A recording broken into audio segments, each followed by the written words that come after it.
코로나19 통합 뉴스룸입니다. 국내 코로나19 신규 확진자가 18명 늘었습니다. 17명은 지역사회에서 감염됐고 1명은 해외 유입 확진자입니다. 이태원 클럽 관련 확진자도 늘고 있는 가운데 서울시는 현재까지 전국에서 40명의 클럽 관련 확진자가 확인됐다고 밝혔습니다. 양예빈 기자가 보도합니다. 어제 하루 국내 코로나19 확진자가 18명 늘어 누적 확진자는 모두 1,840명으로 집계됐습니다. 부산 지역에서 확진 판정을 받은 1명을 제외하고는 모두 수도권에서 발생했습니다. 중앙방역대책본부에 따르면 서울에서 확진 판정을 받은 12명은 모두 지역사회 발생으로 조사됐고 경기 지역에서는 3명이 지역사회 발생, 1명은 해외 유입으로 조사됐습니다. 인천과 부산에서는 지역사회에서 각각 1명이 확진 판정을 받았습니다. 중앙방역당국의 통계에는 아직 포함되지 않았지만 서울 이태원 클럽과 관련된 확진자가 계속 늘고 있습니다. 서울시는 오늘 낮 12시 기준으로 파악된 이태원 클럽 관련 확진자가 전국 40명이라고 밝혔습니다. 서울 27명, 경기 7명, 인천 5명, 부산 1명 등으로 파악됩니다. 중앙방역대책본부가 이태원 클럽 관련해 전국 27명이 확진 판정을 받았다고 밝힌 것과는 차이가 있는 수치입니다. 중앙방역대책본부는 전국 현황을 취합하다 보니 시차가 발생할 수 있다고 설명했습니다. 용인 20대 남성 외에 이태원 클럽 집단 감염에 별도 연결고리가 있을 가능성이 있어 추가 확진자가 더 발생할 것으로 전망됩니다. 이태원 클럽에 방문했던 용인 20대 남성의 증상이 나타난 시점은 지난 2일. 같은 날에 증상이 나타난 다른 확진자는 3명으로 파악됐습니다. 또 이 남성이 방문하지 않은 날 증상이 나타난 경우도 있어 다른 연결고리들로 확진되었을 가능성도 있습니다.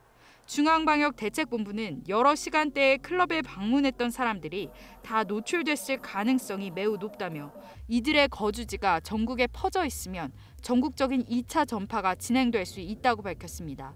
이에 따라 지난달 29일부터 5월 6일까지 이태원 클럽 등을 방문한 사람들은 외출하지 말고 보건소나 1339에 이태원 업소 방문 사실을 신고하고 조치사항을 따라달라고 요청했습니다.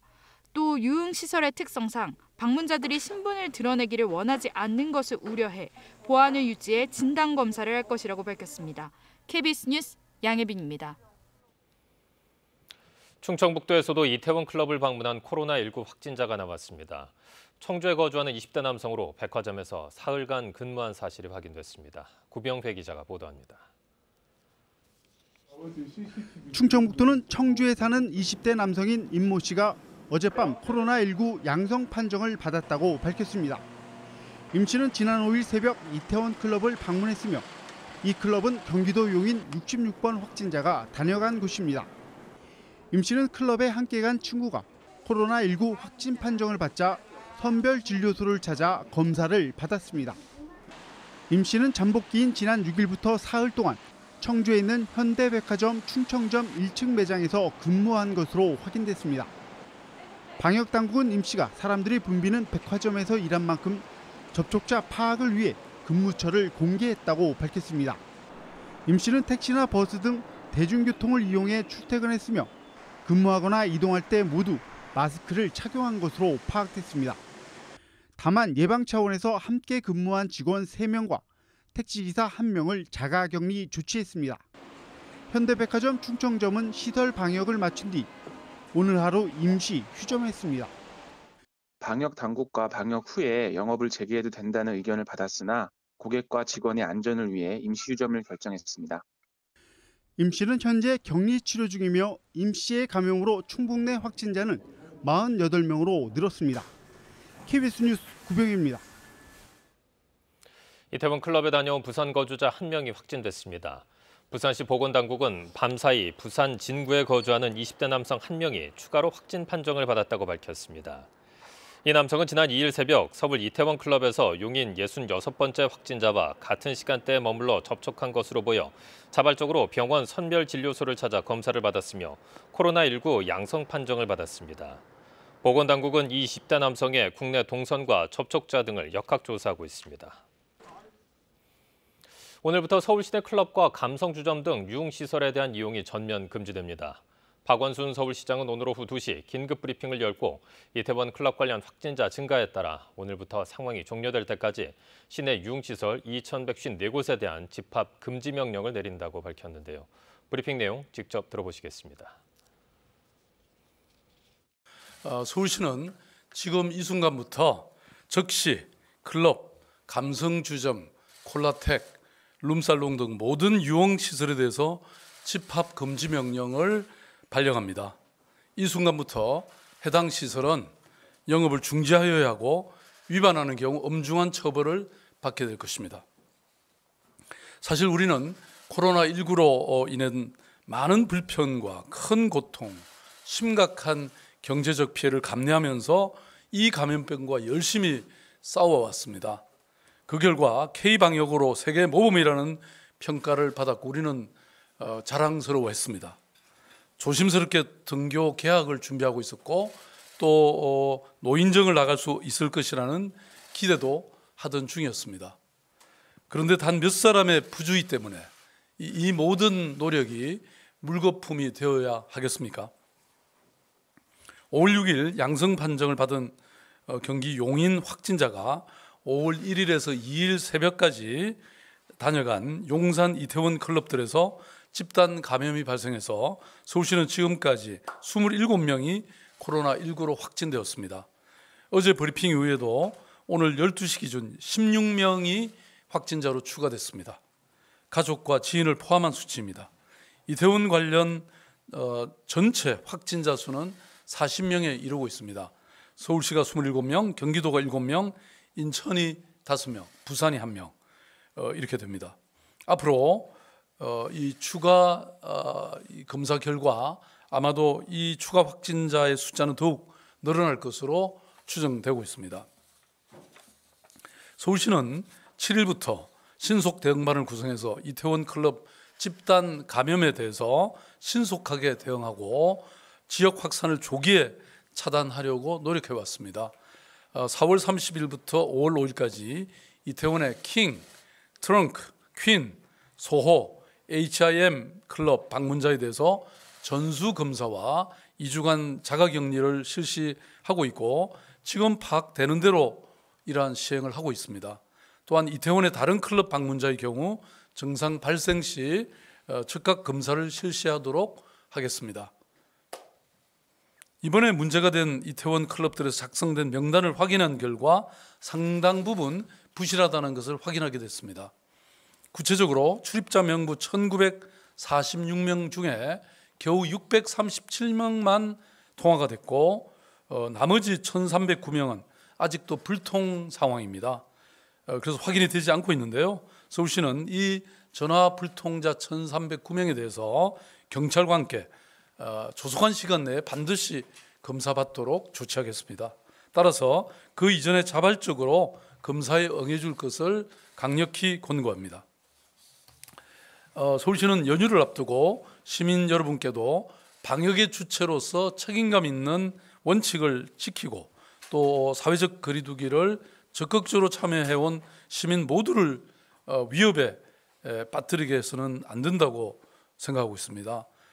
더군다나 지금 생활 속 거리두기로 전환하면서 순차적 등교 개학을 준비하고 있던 중이었고 또 집안에만 갇혀 있었던 어르신들이 이제 노인정을 다닐 날이 가까웠다 이렇게 큰 기대를 하고 계셨습니다. 서울시도 이 순차적으로 이러한 시설을 개방할 그런 계획을 갖고 있었습니다. 단 몇 사람 때문에 공든탑이 무너진 것에 대해서 시민들의 허탈과 또 분노는 이루 말할 수가 없을 지경입니다. 그래서 오늘 서울시는 좀 전에 말씀드린 것처럼 지금 이 순간부터 클럽과 감성주점을 비롯한 모든 유흥시설에 대해서 집합 금지 명령을 강제 조치하기로 결정했습니다. 해제는 차후에 별도 명령시까지라는 점을 말씀드려 두겠습니다. 한순간의 방심이 이렇게 감염 폭발로 이어질 수 있다는 것, 바로 이러한 사실을 우리는 이번 이태원 클럽 집단 감염 사태를 통해서 확실하게 알게 됐습니다. 그간의 일선 시민들과 일선 공무원들 또 의료진들이 참으로 각고의 노력과 적극적인 참여를 주셨는데 이러한 것이 한순간에 물거품으로 만들 수 있습니다. 이러한 사실을 우리 모두가 인식해야 합니다.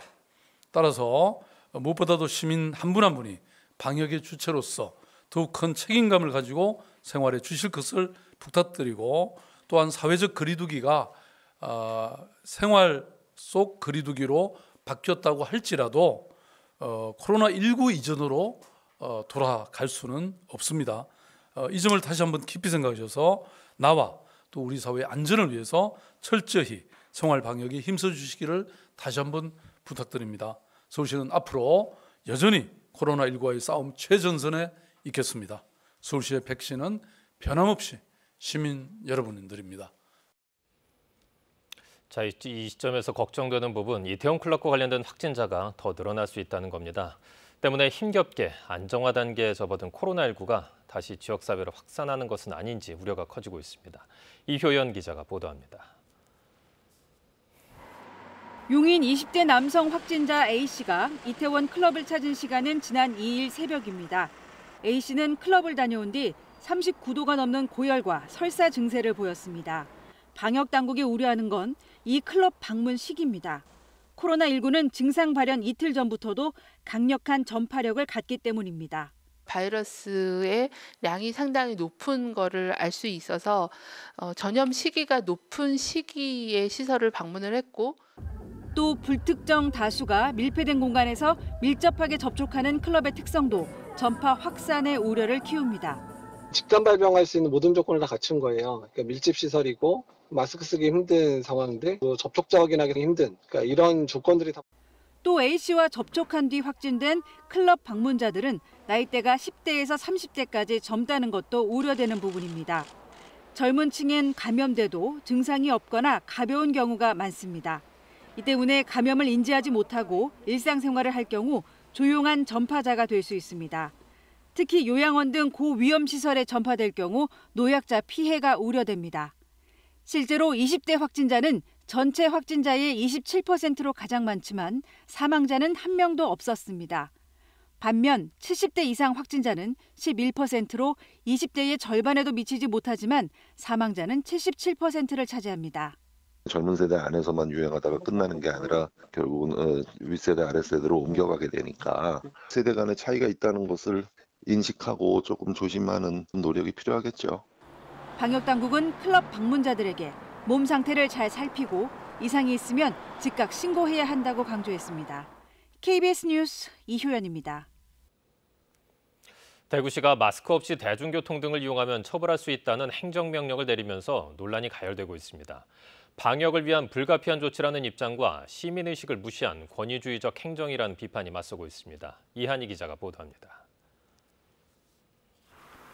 마스크를 안 쓰면 최대 300만 원의 벌금에 처해지는 대구시의 행정명령. 시민들은 과연 어떻게 생각할까? 대구가 아직 조금 어느 정도는 위험하니까 방지 차원에서 조금 필요한 것 같아요. 홍보만 많이 해도 잘 따라줄 것 같은데 굳이 300으로 할 필요가 있을까, 그 생각은 좀. 대구시는 다음 주 고3 개학에 맞춰 대중교통 이용이 늘 것으로 예상되고, 최근 확진자 여러 명이 마스크 없이 다중시설을 오간 게 드러난 만큼 마스크 쓰기를 강제해야 한다는 입장입니다. 시민 설문조사에서 94%가 마스크 착용 의무화에 찬성했다는 점도 강조했습니다. 처벌하려는 게 목적이 아닙니다. 시민들에게 보다 꼭 마스크를 착용하도록 권장하는 게 그 목적이라는 말씀을. 반면 대구 35개 시민사회단체는 공동 기자회견까지 열고, 대구시의 행정명령은 자발적인 시민의식을 무시한 권위주의적 행정이라고 비판했습니다. 건강보험이 안 돼 공적 마스크를 사지 못하는 불법 체류자 등 취약계층을 보호할 장치부터 마련하라고 요구했습니다. 시민 통제적인 행정명령을 통해서 자칫 시민의식 훼손되기도 하고 오히려 통제적 대상으로. 불가피한 방역 조치냐, 시민 자율성을 무시한 행정 과다냐. 생활 방역으로 전환하는 시점에 나온 마스크 의무화 논란은 당분간 이어질 것으로 보입니다. KBS 뉴스 이한입니다. 다음 주 월요일부터 신용카드와 체크카드를 이용한 긴급 재난지원금 신청과 지급이 이루어집니다. 그런데 재난지원금을 먼저 지급한 일부 지역에선 상인들이 카드 결제를 거부하거나 수수료 명목으로 웃돈을 요구하는 일이 발생하고 있습니다. 또한 카드사들은 막대한 수수료를 챙기는 것 아니냐는 지적도 나오고 있는데요. 김민철 기자가 취재했습니다. 시청자가 촬영해 제보한 화면입니다. 서울의 한 시장에서 재난 긴급 생활비로 받은 선불카드로 결제하려 하자 현금을 요구합니다. 저기 카드기에서 안 먹혀요?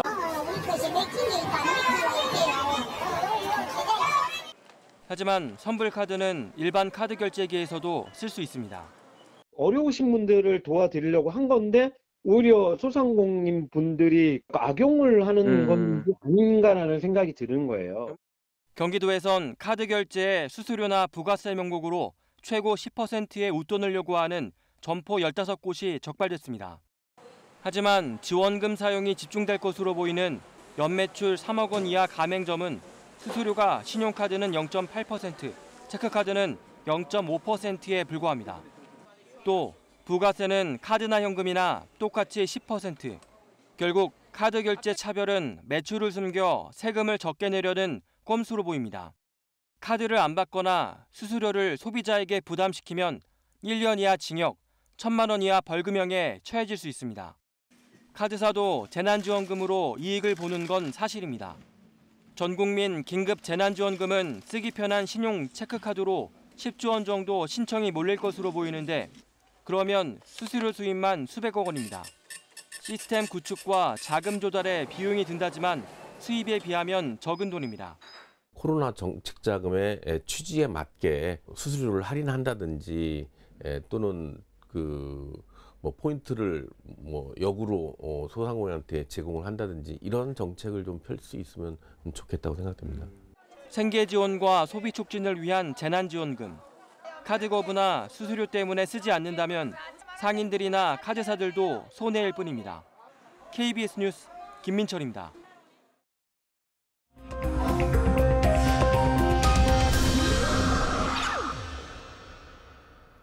자, 이번엔 KBS 재난방송센터 연결해서 그래픽 자료를 활용해 코로나19 상황 점검해 보겠습니다. 김민경 기자, 먼저 국내 코로나19 확진자 현황부터 정리해 주시죠. 네, 오늘 방역 당국의 발표에 따르면 확진자는 18명 늘었습니다. 누적 확진자는 모두 1,840명입니다.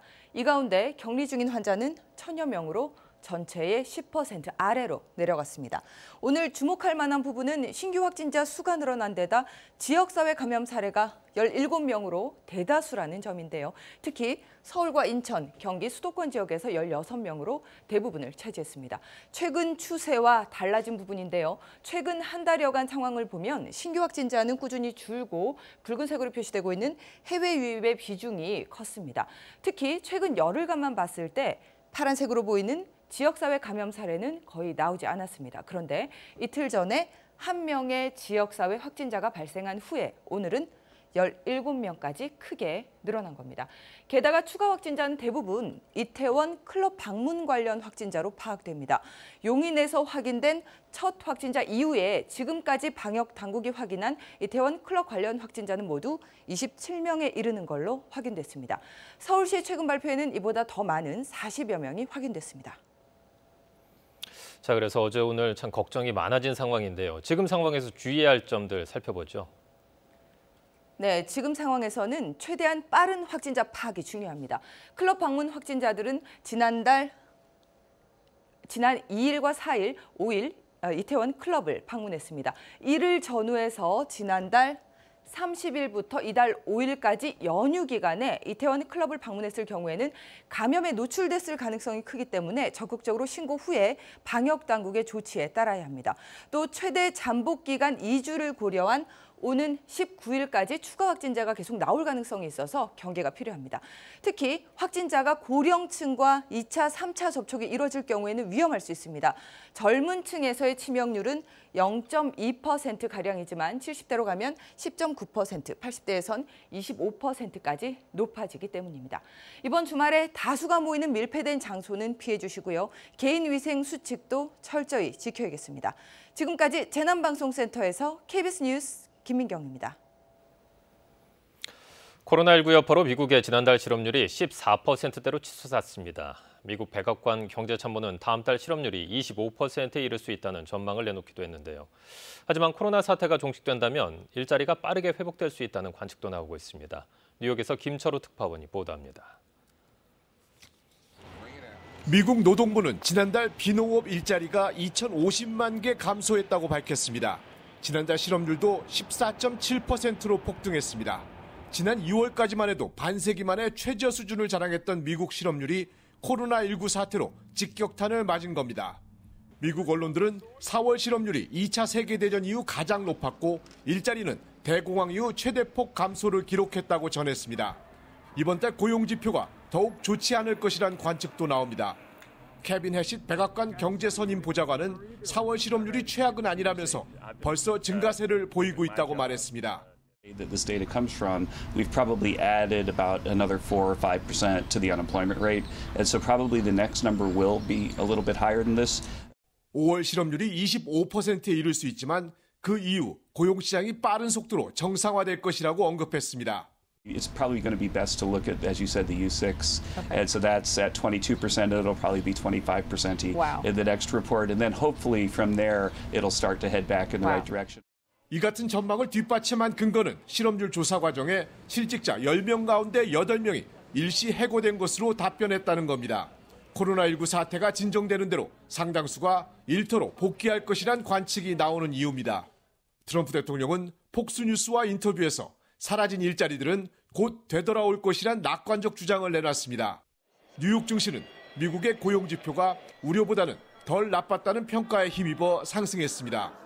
뉴욕에서 KBS 뉴스 김철우입니다. 국제통화기금 IMF 총재가 글로벌 경제성장 전망치를 추가로 하향 조정할 가능성을 시사했습니다. 게오르기에바 IMF 총재는 현지 시간으로 8일 유럽 대학 연구소 주최로 열린 온라인 행사에 참석해 많은 국가의 최근 경제활동 지표가 이미 비관적인 2020년 글로벌 경제성장 전망치인 3% 역성장으로 가는 추산치보다 낮게 나타나고 있다고 밝혔습니다. IMF는 올해 글로벌 경제성장 전망치를 지난달 마이너스 3%로 제시했는데 이는 1930년대 대공황 이후 가장 급격히 떨어진 수치입니다. 미국 뉴욕주에선 코로나19 확진 판정을 받았거나 의심 증상을 보인 어린이 수십 명이 가바사키병 유사 증상 등을 보여 보건당국을 긴장시키고 있습니다. 한편 미국 백악관에선 트럼프 대통령 보좌진에 이어 이번엔 펜스 부통령의 참모도 확진 판정을 받았습니다. 금철영 특파원이 보도합니다. 확진자 급증세가 꺾이면서 한숨을 돌리나 싶던 뉴욕주가 새로운 상황에 직면했습니다. 코로나19 감염 증상으로 입원 중인 12살 이하의 어린이들 가운데 발진이나 충혈, 급성 발열과 혈관 이상 등 다양한 증세가 나타나고 있다는 겁니다. 구오모 주지사는 트윗을 통해 어린이 환자 1명이 숨졌다고 밝혔습니다. 구오모 주지사는 특히 소아급성 질환으로 발열과 함께 피부 점막 등의 다양한 증상이 나타나는 가와사키병 증상과도 유사한 것으로 알고 있다고 말했습니다. We're seeing some cases where children affected with the COVID virus can become ill with symptoms similar to the Kawasaki disease. 어린이들이 코로나19에 걸려 사망할 확률은 여전히 성인에 비해 훨씬 낮지만 새로운 증상들이 계속 나타나고 있는 만큼 보건당국도 긴장하고 있습니다. 이런 가운데 어제 트럼프 대통령 보좌진에 이어 이번엔 펜스 부통령의 참모도 코로나19 확진 판정을 받았습니다. Well, look, this individual, there is a member of the vice president's team who is positive for coronavirus. We have put in place the guidelines that our experts have put forward to keep this building safe. 트럼프 대통령은 백악관에서 코로나19가 돌고 있는 것 아니냐는 기자의 질문에 어디서든 일어날 수 있다는 반응을 보였습니다. It can happen anywhere. It's a very elusive enemy, a vicious enemy. 미국 내 많은 주들이 이미 부분 정상화를 시작했거나 준비 중인 상황이지만 현재 코로나19 대응의 컨트롤 타워인 백악관에서조차 방역 시스템에 구멍이 뚫리고 있는 상황입니다. 버지니아에서 KBS 뉴스 금철영입니다.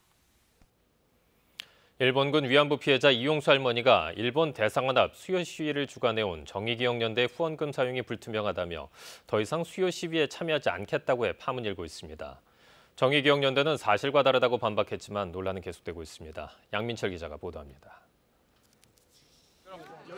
2007년 미 하원에서 일본군 위안부 사죄 결의안이 통과될 때 피해 사실을 증언하며 위안부 피해자의 상징이 된 이용수 할머니.